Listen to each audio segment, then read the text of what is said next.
ki, yoldaşla biz yaxşı, amma səhərisi xəstəxanaya getməyib. Və özüm danış, bizim Xalikanla 5 ildir yaşayır, istediği yoxdur və sağlamdır. Buyur danışın. Aynı zamana göre gelmişiz. Bəli, danış. Deməli 5 il əvvəl mən infarkt keçirdim. Bilmiyorum infarkt keçirdim. Ağrıyırdım, istedim. Prosta həkim öyle ki infarkt keçirsən, Bakı klinik var, ora apardılar mənə. Ora apardılar, ora nə bilim tez o kolesterol ilə nasıl qaynan aparıb, anjiya stində. Sonra buradan qaçdım, aldatdım bunları qaçdım ki, mən eləməyəcəm. Başqa bir xəstəxanaya apardım, etdilər, orada da həmsinin dedilər. Nəysə, Semoşkonun özündə də dedilər ki, bu 2 ay bu adamın ömrü qalıb, boş-boşuna yorulmuyorsunuz, 2 ay sonra öləcək.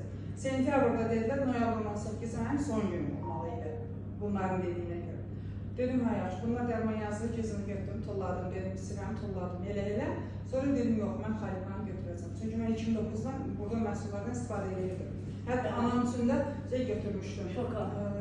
Başlara, şokan. Hə, ondan sonra baldızımın qızın övlad olmadı, oradan gəldim, burada müalicə elədik. 2009. Hə, müalicə elədik, indi 2 dənə boyda olanları var. Nəysə, yoldaşımın dayısı oldu, yadınızda, uşaq olmurdu, 2 qızları oldu. Dedim, mən buradan xeyrini görmüşəm də, mən heç vaxt əlsəməyəcəm, hər gün nə olsun ki, mən elədim. Nəysə, gəldim, Xalikanı müalicə elədim, şükür ola, indi yaxşıyam. Neçə gündür də ki, dəli olmuşum, neçə aydır. Xalikan yox, elə dəli olmuşdur. TikTok'da Xalikanla yaşayır. da